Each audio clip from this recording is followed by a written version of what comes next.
Hello and welcome to part 3 of Let's Play Island of the Lizard King by Ian Livingstone. At the end of the last part I was on paragraph 167 and I was about to turn to paragraph 170, so let's go there now. Okay, here we go. In the distance you see rising ground, and beyond, in the northwest, the ever-daunting shape of the sleeping volcano. It is not long before you reach the bushy bank of a river running slowly southeast. On the far side the ground is quite steep and tree-covered. If you have read the message in the snuff box, turn to 288. If you have not read this message, turn to 88. We have read the message, so let's turn to 288. There's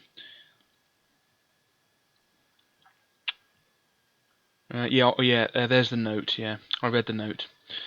Can't remember what it says, but I did write down that we had read it, so let's turn to 288.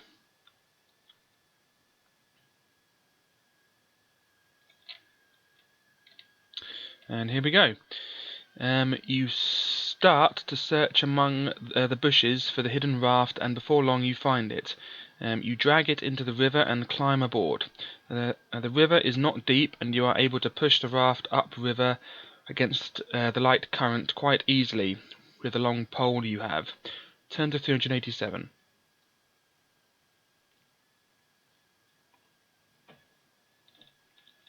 Here we are. You have not gone far before you realize that you are not safe even aboard your raft. You see a pair of eyes protruding from the water ahead of you, and suddenly a huge jaw lined with sharp teeth gapes open. With great force the crocodile slams into your raft, almost knocking you off it. The crocodile thrashes around in the water, its jaws opening and snapping shut in its desperation to bite you. If you have an iron bar, turn to 9. If you do not have an iron bar, turn to 204. We do not have an iron bar, so turn to 204.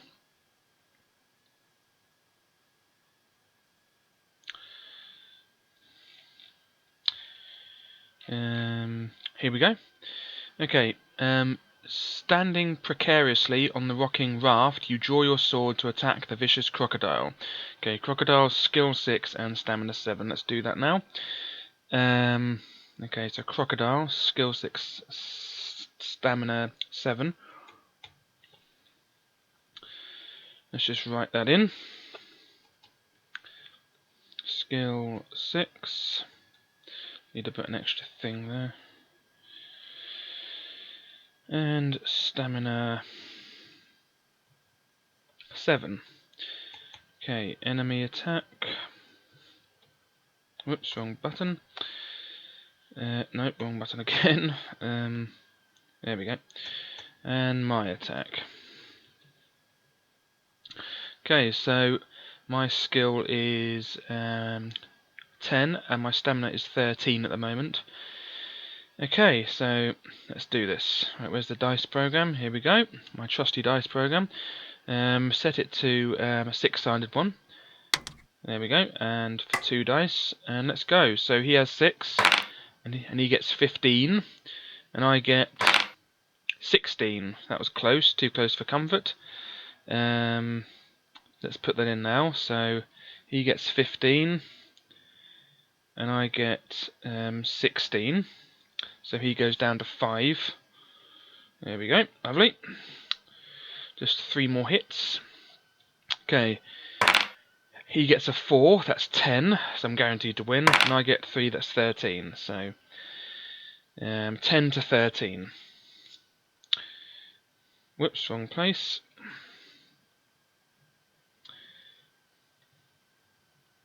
So he's down to 3 now. Okay. He gets an 8, that's 14, and I get a 4, that's 14, so no change. So 14 each. Okay, he gets a 4, that's 10, I get an 8, that's 18, so 10 to 18, I win again.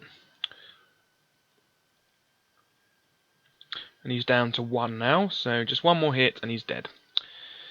Okay, he gets an 8, that's 14.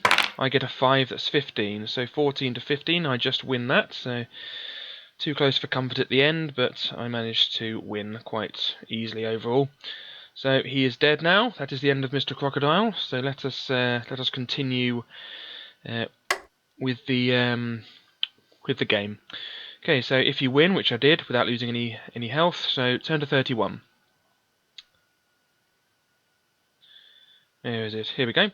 You pick up your pole and push your raft away from the floating carcass of the crocodile. Why can't we take some of it to eat? You can eat crocodile. Why can't we do that? Anyway, unless you possess a pouch of unlimited contents into which you put them, your spear and your axe, if you have either of these, will have rolled off the raft during the battle with the crocodile. You curse your loss, but push on upriver. I had neither of those things, so it doesn't matter anyway. But I do have a purse of unlimited content. So, oh well. Anyway, 390. Here we are.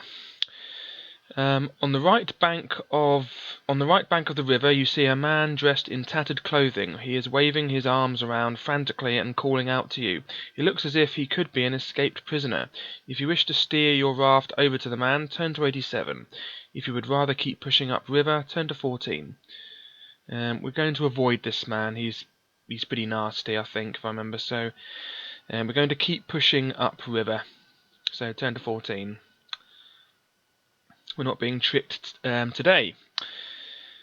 Okay, the river meanders gently through the low hills. As you sweep round the next bend, you see a group of mud huts close to the left bank. You steer the raft into the bank to avoid being seen by any of the hut's inhabitants. Jumping off, you creep forward through the trees to get a better view of the huts. Standing behind one of the huts, you see two tall reptilian creatures wearing armor and carrying whips and curved swords. Lizard men. If you have read the message in the snuff box, turn to 63. If you have not read the message, turn to 270. And we have read the message, so we make use of it again. So we're turning to 63. Pardon me. Here's 63. Mud huts and lizard men guards, you realise that the gold mines must be nearby. If you wish to walk past the huts to find the mines, turn to 147. If you would rather deal with the lizard men first, turn to 329. We're going to walk past the huts. We don't want to deal with any lizard men because, I only have 4 provisions left, and yeah, I don't want to lose any more health. So turn to 147. We're going to walk past the huts. Okay, behind the huts a path leads through the trees to the rocky face of a steep hill. In the centre of the rock face you see the square shape of a mine entrance leading into the hill. There are many footprints leading in and out of the mine. You step carefully inside, keeping close to the wall. The tunnel is lit by torches which cast eerie shadows all around. You sense that you are walking downhill and soon arrive at a junction. If you wish to turn left, turn to 274. If you wish to turn right, turn to 28. We are going to turn right, so turn to 28. At 28, here we go. Again, the tunnel splits at a junction. If you wish to turn left, turn to 226. If you wish to carry on straight ahead, turn to 101. We're going to turn left, so 226. The tunnel narrows and you have to stoop because of the low ceiling. You appear to be in a disused part of the mine. If you wish to carry on walking down this tunnel, turn to 213. If you'd rather walk back to the last junction and turn left, turn to 101. We're going to keep walking down the tunnel, of course. So 213. Here we go. You soon arrive at yet another junction. If you wish to turn left, turn to 68. If you wish to turn right, turn to 383. We're going to turn left, turn to 68.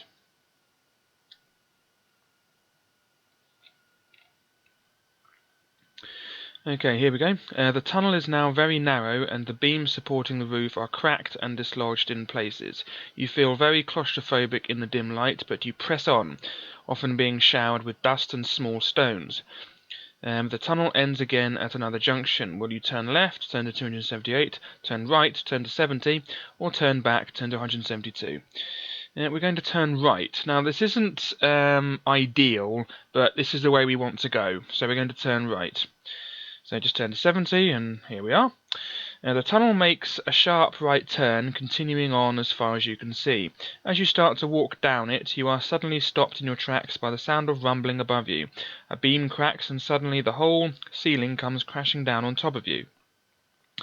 Lose 5 stamina points. If you are still alive, test your luck. If you are lucky, turn to 345. If you are unlucky, turn to 175.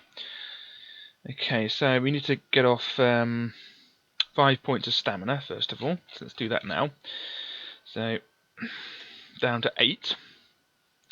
And then we're going to test our luck. Our luck is currently 10, so the odds are in our favour. So let's test our luck. Right, we need to roll 2 dice. Pardon me. And then we need the result to be 10 or less. So let's do it. And we get a 7. That's good. So we need to take 1 luck point off because we've tested our luck. Like that. And we were lucky. So we were lucky, turn to 345.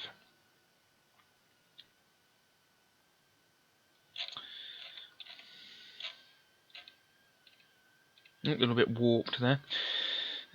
I'll try to read that bit, it's a bit blurred. You managed to crawl out backwards from underneath the rubble.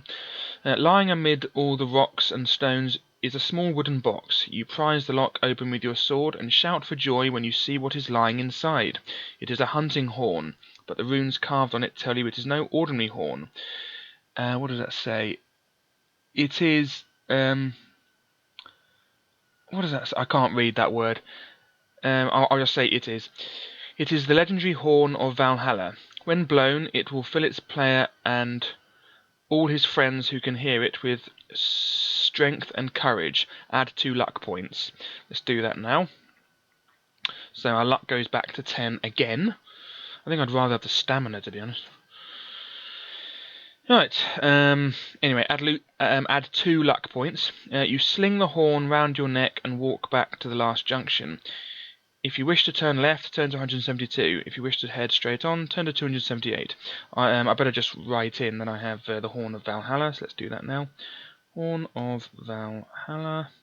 There we go. Anyway, so if you wish to turn left, turn to 172. If you wish to head straight on, turn to 278. We're going to turn left, so 172, please. I don't know why I'm saying please. I mean, I'm the one controlling it. You are soon back at another junction. If you wish to keep walking straight ahead, turn to 383. If you wish to turn right, turn to 4. We're going to turn right, 4. Yeah, so now you know why we had to take those 5 points of damage, because then we get the Horn of Valhalla. There's no other way to get it, I think. The tunnel gradually widens and your feeling of claustrophobia recedes. Before long you are back at a T-junction. If you wish to turn left, turn to 101. If you wish to turn right, turn to 44. We're going to turn left, so 101.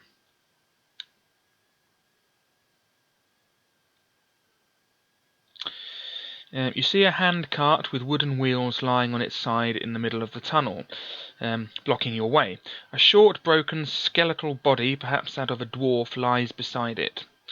A round borehole opens out into the tunnel, and you wonder whether a rock grub might have attacked the unfortunate dwarf.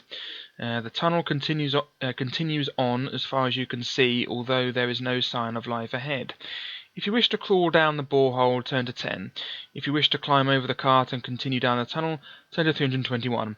I think if we go down the borehole, we end up going to the rock grub, or whatever it's called. So let's continue down the tunnel and turn to 321.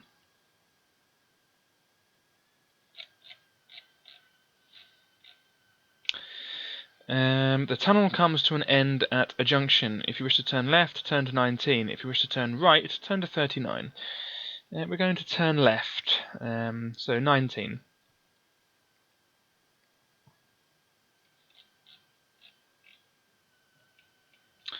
This section of the tunnel looks as if it has been disused for a long time. The beams supporting the ceiling are cracked and look unsafe. You arrive at the edge of a vertical downward shaft, not far beyond which the tunnel ends. There is no ladder running down its side for you to descend. If you are wearing red leather boots, turn to 392. If you have not found these boots, turn to 246. I believe we are wearing boots. Yep, there's the boots. I picked them up. So let's turn to 392 and use the boots that we found.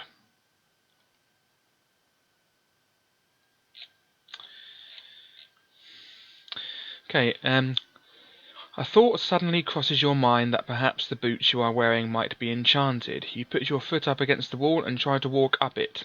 Sure enough, it works. You are wearing a magical pair of boots of climbing. Add 1 luck point. I need not do that because my luck is at maximum. You climb down the wall and somewhat apprehensively step over to the edge of the shaft. It feels very strange to be walking vertically down the wall like a fly. The shaft is deep, but you eventually reach the bottom. It is almost totally dark. You feel your way along the wall, but cannot find another tunnel leading off the abandoned shaft. You are about to step back up the side of the shaft when your foot comes into contact with something. You bend down and feel the blade of a sword.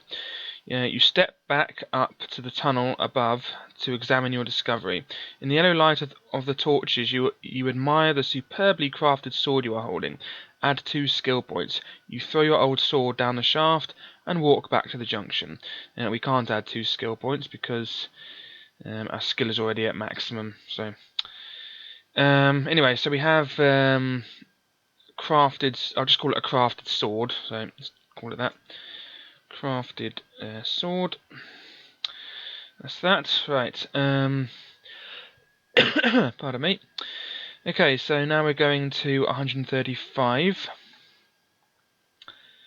Yeah, 135. Let's go.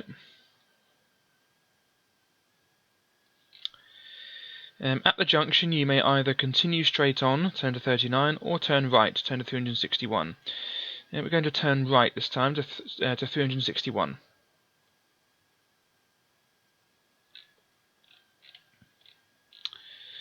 You arrive back at the borehole where the unfortunate dwarf still lies beside his handcart. If you now wish to climb into the borehole, turn to 298. If you would rather walk past it, turn to 47. Yeah, we're going to walk past it, of course, because we don't want to go in there. Turn to 47. Although it is tempting. What's in there? But, you know, it's something nasty. As you walk down the main tunnel, you pass a branch on your right and the entrance tunnel on your left. You come to the edge of a vertical downward shaft, to the side of which is secured a wooden ladder. You look down the shaft, and although you cannot see the bottom, you decide to climb down. Turn to 315.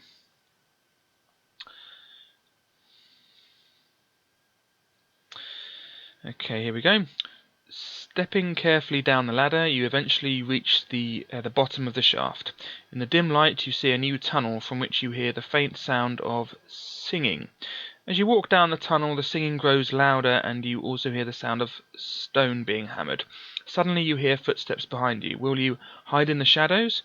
Turn to 78, or turn to face whoever is approaching. Turn to 347. We're going to hide in the shadows. Turn to 78. You crouch down in the darkest you crouch down in the darkest recess you can find in the wall. The footsteps draw nearer, and then you see a lizard man carrying an iron pail. It walks past without noticing you, complaining to itself about the weight of the pail. You follow it down the tunnel at a safe distance. If you have drunk a potion of clumsiness, turn to 154. If you have not drunk this potion, turn to 184. Yeah, I think the potion was the other thing that we could have gotten with the boots, but we didn't take it, I think. Anyway, we haven't drunk this this potion, so turn to 184. Potion of clumsiness. Okay, you stumble over a stone on the floor, but manage to stop yourself from falling over and making any noise. Add 1 luck point, which, again, I'm at maximum. You breathe a sigh of relief and continue to follow the lizard man. Turn to 51.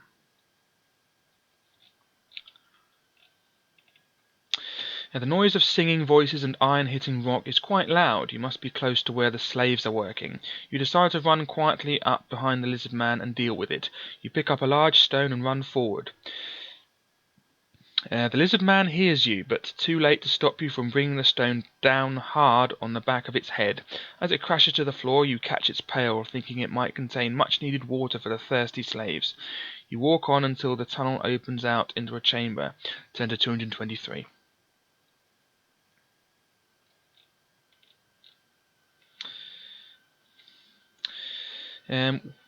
What you see inside the chamber fills you with rage. 6 dwarfs, stripped to the waist and chained together like animals, are toiling with hammers at a rock face. An armoured lizard man urges them to work faster, occasionally lashing one of them across the back with its bullwhip. You put the pail down and run forward to attack the lizard man. Right, skill 8 and stamina 7. If you're still alive after 2 attack rounds, turn to 3. So we will just do 2 attack rounds of this. So lizard man.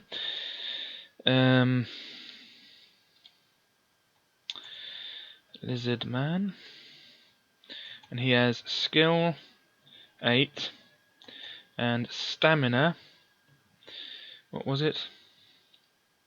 And stamina 7, right. And stamina 7. Oh, I put a space between that. Enemy attack. And my attack. Right, let's do this. I have 10 skill, he has 8. Let's do this. Alright, so roll for him first, and he gets an 8, that's 16. I get 12, that's 22. So 16 to 22, I win. So 16 to 22, so that's 2 attack rounds. That's 1 attack round out of 2 I have to do. Okay, so it's down to 5 now. Might not matter though. Him again. He's on 13. I'm on 19. So 13 to 19, and that's the 2 attack rounds I needed. And he's down to 3 stamina. So that's the 2 attack rounds, and I'm still alive. So I'll just get rid of the buzzing. Sorry, just a sec. Stop buzzing. Right. Yep, we're still alive after 2 attack rounds. Turn to 3. There's a picture of it all. Of the slaves working away. 3. The dwarfs, suddenly encouraged by the possibility of freedom, turn to help you slay the guard with their hammers. The lizard man falls to the ground under a barrage of blows, and the dwarfs begin to cheer. They smash open their shackles and gather round to thank you and to quench their thirst with the water in the pail. You tell them of your quest to kill the Lizard King, and they all offer to help. You ask them where the other prisoners are, and hear that they are working in other chambers deeper in the mine. You tell the dwarves to lead you there as quickly as possible. Turn to 161.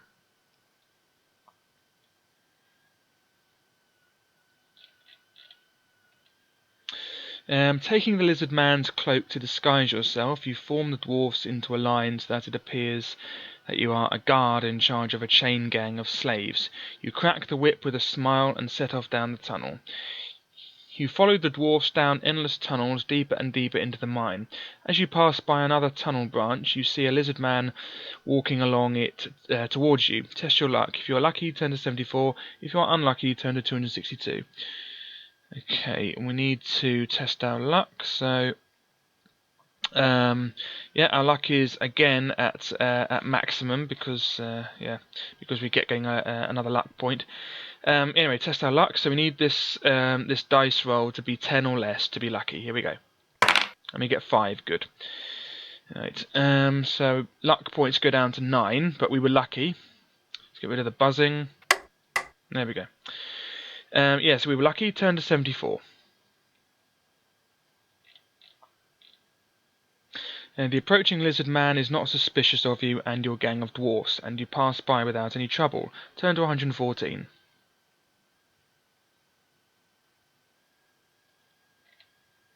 The dwarfs walk quickly through the tunnels, their knowledge of the complex network acquired through months of slavery. They finally come to a halt, and one of them whispers to you that another group of prisoners is working around the next bend. You hear the dull sounds of picks and hammers hitting rock and tell the dwarfs that they should walk on and that you will signal to them the moment they should attack the prisoners' guards. They walk round the bend and you see a group of men and elves chained together working at a rock face. 2 orc guards are yelling at them to work faster. They look surprised to see you, but do not see through your disguise until you are almost alongside them. They scream a battle cry and draw their swords. Test your luck. If you are lucky, turn to 265. If you are unlucky, turn to 138. Okay, so let's test our luck again. Right, we have 9 luck points this time. Yep.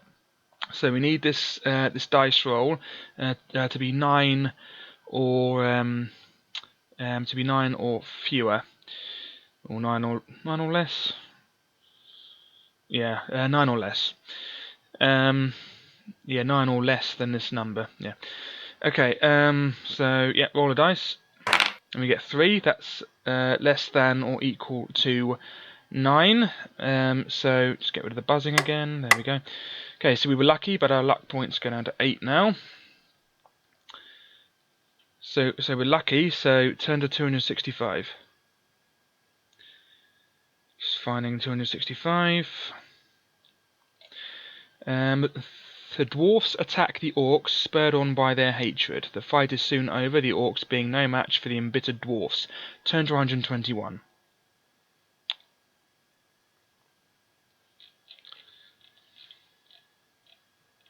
The elves and men cheer when the second orc is slain.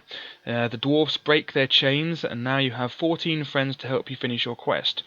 One of them is from Oyster Bay, and despite his joy at the prospect of freedom, he is saddened by the news of Mungo's death.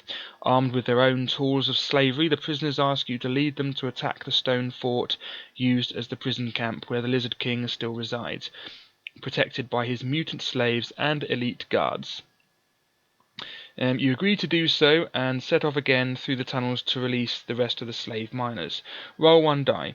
If you roll 1 or 2, turn to 251. If you roll 3 or 4, turn to 293. If you roll 5 or 6, turn to 32. Okay, okay, we will need to roll 1 die.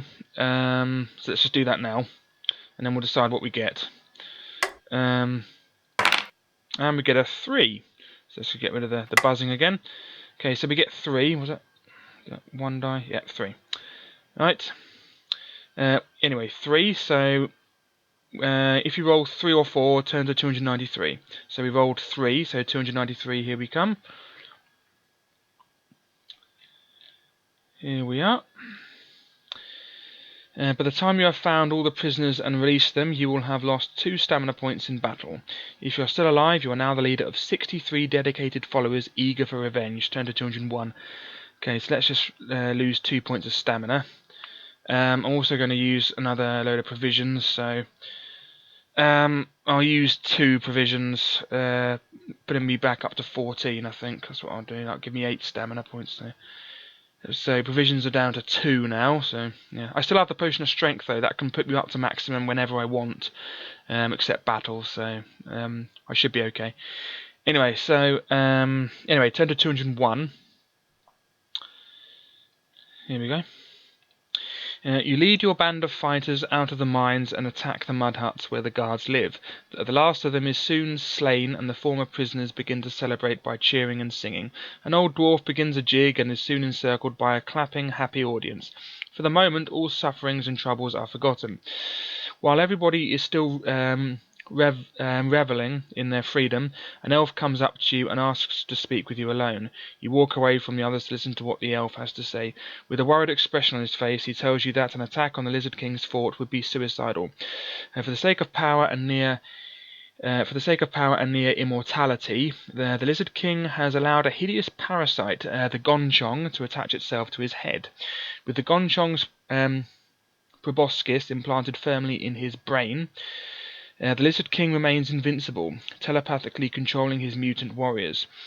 To kill the Lizard King, the Gonchong must first be destroyed, but only the island's shaman knows the secret of its magical powers. It cannot be harmed without the knowledge of how to break the link with its host. Alas, the elf has never seen the shaman in his 4 years on the island. Shamans lead solitary lives, away from other natives, practicing their elemental craft. You thank the elf for his information and walk back to the others, raising your arms to silence them. You explain about the Gonchong and tell them that you are going to find the shaman alone. It would be impossible to track him down in a group. You tell them to make their own way to the fort and that you will meet them there to lead the attack in 1 or 2 days' time. They reluctantly agree to the plan and you set off immediately to find the shaman. Turn to 363. Okay, let's go to 363. Oh yeah, I remember that. Yeah, 363. You walk down to the river and jump on your raft. Progress against the current is slow as the river narrows and the water runs faster. If you still wish to journey by raft, turn to 228. If you would rather walk overland, turn to 376. We're going to walk overland, so go to 376. You steer the raft over to the right-hand bank and jump off. The terrain all around is tree-covered hillside with plenty of rocks and bushes to make walking quite arduous. You look around and decide to set off towards the volcano in the northwest, as it might be an ideal place for the shaman to hide. After trudging your way through the undergrowth, you suddenly notice a strange-looking bush. It has wide leaves with crimson tips and fruit like giant raspberries hanging from its branches. If you wish to eat some of the fruit, turn to 100. If you'd rather keep walking, turn to 399. We're going to keep walking. 399.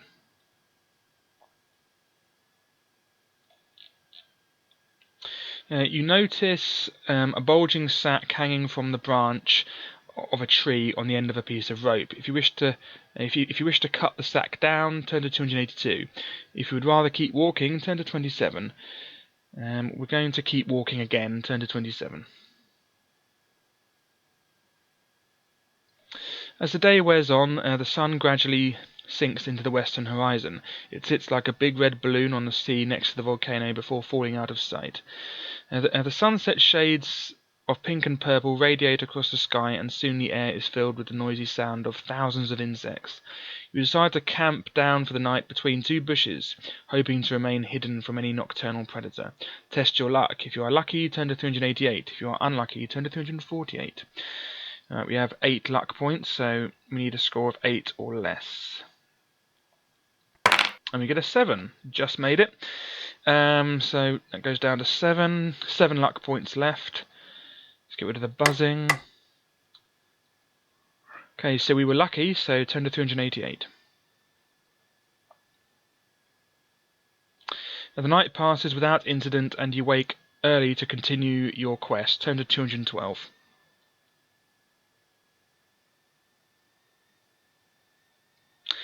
It is soon hot and you are a little concerned that your water bottle is nearly empty. You search for water and eventually find a shallow pool of rainwater in a rock basin. You drink your fill and top up your water bottle. You are about to set off again when you notice some chalk marks on the rocks by the pool. If you wish to read them, turn to 72. If you would rather set off immediately, turn to 30. We're going to read them, so turn to 72. The marks are a simple request written by the shaman you are seeking. They ask you to find a feather and tie it in your hair, if you wish peaceful contact with him. You wonder how the shaman knows you are looking for him and realize it is important to find a feather. You set off immediately to find one. Turn to 30. You are walking in a determined way towards the volcano when a large creature springs out in front of you from behind a large rock. Its grotesque torso is covered with ugly warts and saliva drools down its long chin. You have been ambushed by a hill troll. Skill 9, Stamina 9. Okay. Unless you are wearing Sog's helmet, you will lose the first attack round. Okay, so we have to lose the first attack round. Brilliant. Yep, so I'll just fight this and I'll end the video. So we've lost the first attack round already, so might as well just do that. So we're down to 12 stamina. Okay, let's fight the hill troll. Not really fair that, losing 2 stamina immediately, but never mind. Alright, hill troll. What is it? Skill 9, stamina 9.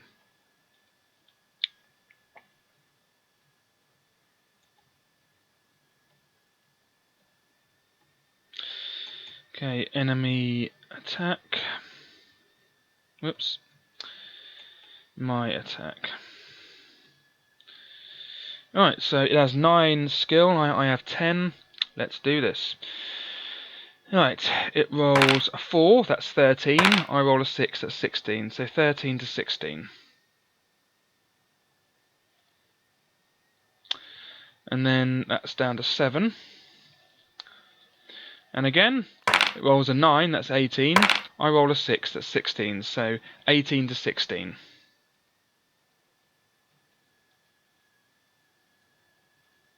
So I go down to 10. Really annoyed I lost the first attack round automatically. It's not fair in the slightest. Alright, and again, he rolls a 6, that's 15. I roll a 6, that's 16. So 15 to 16, I win, just. So he goes down to 5. Nearly done, just 3 more attack rounds. Well, in theory. He rolls a 7, that's 16. I roll 11, that's 21. So 16 to 21. So I win that comfortably. So he's down to 3 now. And again, he rolls a 7, that's 16. I roll a 10, that's 20. So 16 to 20. Lots of 16s in this one, I must say. Okay, he's down to 1, so just 1 more, and he is dead. He rolls a 12. Oh dear, that's 21. I roll a 7, that's 17. So 21 to 17. So I'm down to 8 stamina now. Alright, yep, just 1 more, hopefully. He gets a 4, that's 13, I like this. 13, I get a 5, that's 15. So 13 to 15, and I win. He only gets 1, well, he gets 2 hits on me because of the first one. Okay, so that's that. Yep, so I won that. Let's get rid of the buzzing again. So if you win, turn to 65. So I'll just read this one, then I'll end the video. You set off again, hoping to find the shaman soon. You notice a few tufts of grass tied in knots, and guess that he is not far away. You wonder if he knows you are near, and stop to look around. There is no sign of life, merely a dead seagull lying on a rock to your right. If you have read the shaman's chalk marks, turn to 89. If you have not read his message, turn to 365. Okay, so we have read the shaman's chalk marks, so I'm guessing that that we take a feather from the dead seagull, if I remember. Yeah. Anyway, so thank you very much for watching. We're on paragraph 65. I will write it down this time. I haven't been writing down the where I am at the end of each video, but I'll start now just in case.